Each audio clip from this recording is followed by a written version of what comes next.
Yo, JD here. And as you can see, we are back on F1 22 once again.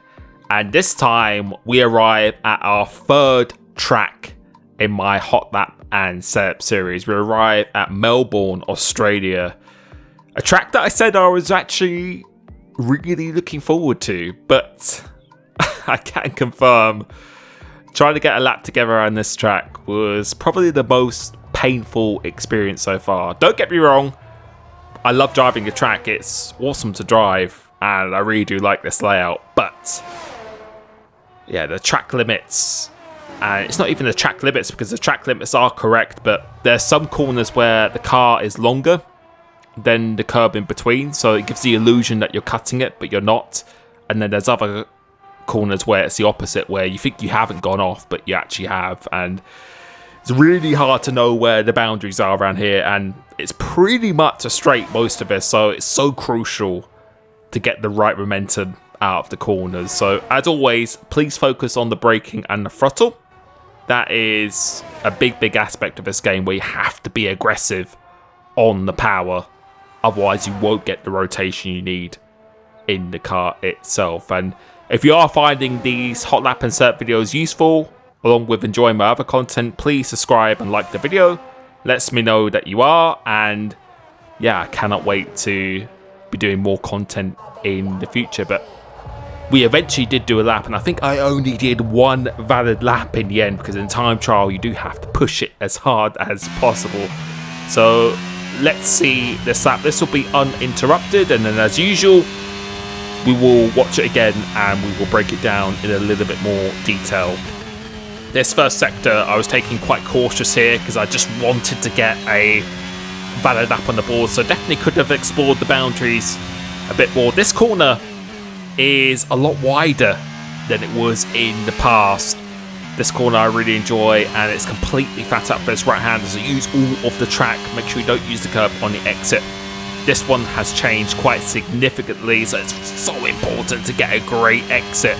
And the one thing I want you to think about, or to realise as well, is that the yellow line is the track limit, because there are so many different lines around here where, because obviously this is a road in real life, it can be quite disorientating at times. So remember, it's the yellow line that is the boundary of the track, not the white line as it typically is most of the time. So as we come through into this corner, this is a really good example here.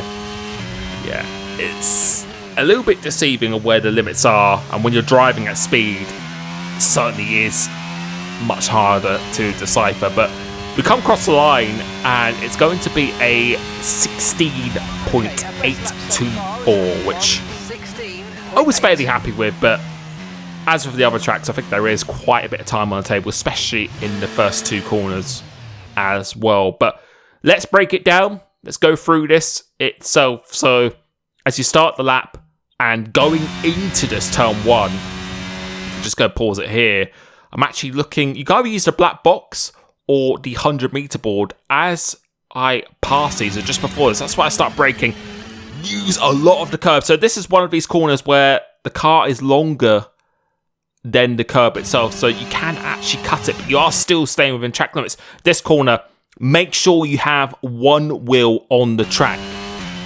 If you don't, then you will auto spin. It's really crucial in that corner.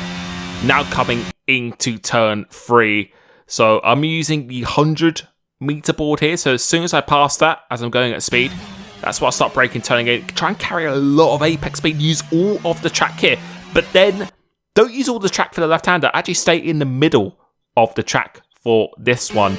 As we come through, try and get as close as you can to the curb. Use all the track on the exit. This one is quite an important factor, but try and turn in before the grass starts. Your steering lock should be at its maximum before you turn in there. This corner is very tricky. Honestly, I use this by feeling, but a good indication is when the barrier ends. That's where you should be braking and turning in. So once you go past that, brake and turn in, get as close as you can to this curb without actually touching it too much, so kind of just kissing it. And then as you go through here, use all of the track, and you can see here the yellow line is the track limit. If you go past that, and you go on the brown line in between, it will give you a track invalidation. Make sure you stay nice and tight here, and then over to the left do exactly the same thing, because this actually gains you quite a bit of time as you're minimizing the distance of the track, going to the very fast chicane now. Basically just before the 50-meter board is my reference point. And then as we're coming into this one, it's quite an awkward one. You can use quite a bit of the curb on the inside here. It's about half your car between the yellow line. Once you get to the middle of the track, that's when you want to start turning in for this right-hander. And then this is a corner where it looks like you're cutting it, but either the front wheels or the rear wheels are still on the track, so you can actually cut it much more than you think. And again, on the exit, the yellow line is the track limit, so make sure you get the DRS on this exit as well. It's quite easy to forget. This corner has been changed quite a lot as well, and as we're coming into here, about around 70 meters out, so between 100 and 50, that's why I start braking for this one. Go deeper than you think, and want to be either kissing this curb or avoiding it. You do not want to be mounting it because it does unsettle the car. Avoid the curb on the exit, and then coming into it, quite similar to the end of Sector 1, as the barrier ends. That is my reference point. I go down to 5th gear, but you can stay in 6th if you like as well, so let the engine do the braking for you. And this one, quite a hard reference point, but I actually use this DRS detection line as I pass it. Do quite a late apex, use all of the track. And again, don't use all of the track on the left, about middle of the track, and then turn in earlier than you think, and avoiding this curb on the inside, getting the DRS on the exit.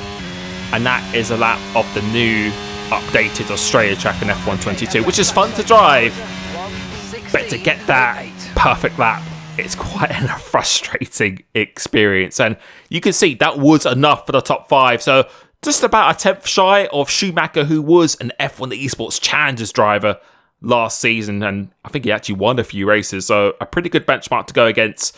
And overall, I was quite happy about. And the setup is exactly the same as what he was running. I was actually quite happy with the setup he was using as well. So you can see going through here, it's quite similar-ish to what Jeddah was itself. As we go on suspension geometry, right, triple left, so kind of a 2021 vibe through there. And the same thing again with the front suspension and roll bar being higher than the rear, 150% brakes and maximum tyre pressures. These setups, I always really try and use these setups for the race itself. I've been using them online and they have been working very well. Of course, I will be updating them as the game does evolve. So if you click that join button, join my YouTube members only Discord, I will be posting my updated setups on a daily basis as well. Because as I said, we are just at the beginning of the game. But hopefully that has helped you out. Thank you so much for the support on the channel. Make sure you subscribe for more F1 22 Hotlap setups, tutorials and content. And I will be catching you very, very soon. Peace.